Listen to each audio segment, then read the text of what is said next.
দুবাৰকৈ অকলে ক্ষমতাত অহা অসম গণ পৰিষদ দল আজি শক্তিহীন, যাৰ বাবে এক প্ৰকাৰ বহুতীয়া হৈ পৰিছে দলটো বিজেপিৰ। লাগ বুলিলে এতিয়া একো নাপায় অগপয়।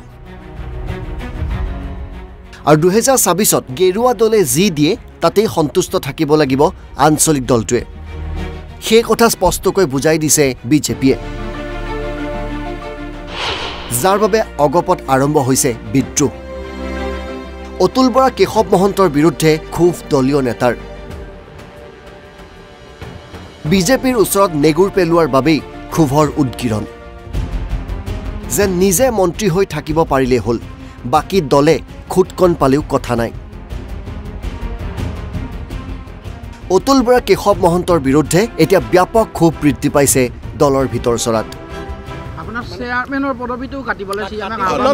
মই সেইটোতো মই আদৰণি জনাম, মই কাৰণ মোক যদি যিমান সোনকালে মুক্ত কৰি দিয়ে সিমান সোনকালে মই আদৰণি জনাম, তাত মোৰ কোনো আক্ষেপ নাই।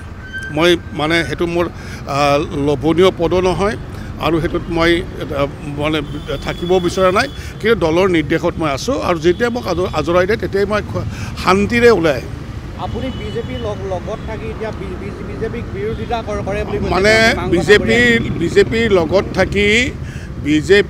লগত থাকি কোনোবাই যদি এজিপিৰ ক্ষতি সাধন কৰে, মই অলপ আগতে ক'লোঁ, যদি এজিপিৰ ক্ষতি সাধন কৰে, এজিপিক অনিষ্ট সাধন কৰিব খোজে, তেতিয়াহ'লে তাক আমি এজন অসম গণ পৰিষদ দলৰ নিষ্ঠাবান কৰ্মী হিচাপে তাক সদায় প্ৰতিহত কৰি যাম। হেমন্ত ঠাকুৰীয়াৰ সম্পৰ্কত যদি মই আলোচনা দলিল খুলি দিওঁ, তেতিয়াহ'লে তেওঁ কিন্তু ৰাজপথত ওলোৱাৰ বহুত অসুবিধা আহিব। পিছে যিমান ইনালে বিনালেও লাভ নাই। অগপক ইতিমধ্যে গ্ৰাস কৰাৰ দৰে এটা পৰিৱেশ সৃষ্টি কৰি তুলিছে বিজেপিয়ে। মুখ্যমন্ত্ৰী হিমন্ত বিশ্ব শৰ্মায়ো সেয়া স্পষ্টকৈ বুজাই দিছে, বিচাৰিলেই নাপায় নহয়, শক্তিশালী হ'ব লাগিব। যদি সংগঠনৰ শক্তি বৃদ্ধি পায় তেতিয়া আমিও এৰি দিম। কিহৰ কাৰণে? মিত্ৰ দল জিকিলেই হ'ল। যদি চাই পলাশবাৰীত কমলা কলিতা অগপ দলৰ যিসকল বিধায়ক বা নেতা অসন্তুষ্ট হৈছে, তেওঁলোকে তেওঁলোকৰ দলীয় পৰ্যায়ত অসন্তুষ্টি ৰাখিব। মই যিহেতু বিজেপিৰ নেতা, গতিকে এজিপিৰ ওপৰত মই কমেণ্ট দিয়াটো উচিত নহয়। চাওক, প্ৰথম কথা, পলাশবাৰী সমষ্টি বিজেপি দলে খেলিব আৰু পলাশবাৰী সমষ্টিত বিজেপি দলে নেখেলাৰ প্ৰশ্নই উঠিব নোৱাৰে। আমাৰ তাতে চিটিং MLA আছে। এতিয়া মই যদি গৈ কওঁ কালি বোকাখাট সমষ্টিটো আমাক লাগিব, সেইটোতো মিত্ৰতাৰ ধৰ্ম নহয়।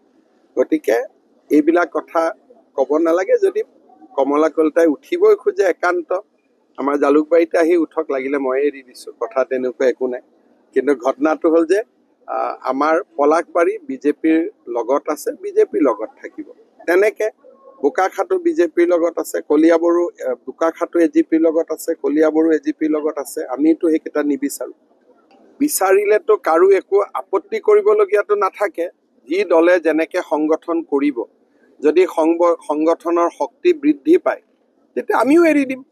কিহৰ কাৰণে? মিত্ৰ দল জিকিলেই হ'ল। কিন্তু আমি এটাই চাব লাগিব যে কোন দলৰ সংগঠনৰ শক্তি আছে। যি দলৰ সংগঠনৰ শক্তি আছে তেওঁহে উঠিব, তাততো আপত্তি কৰিবলগীয়া একো নাই।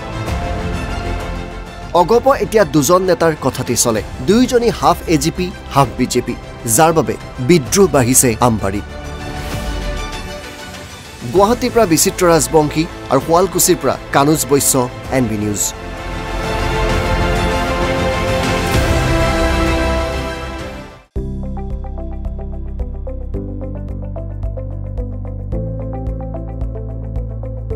NB নিউজ, সহজ সৰল ভাষাত নৱভাৰতৰ কথা।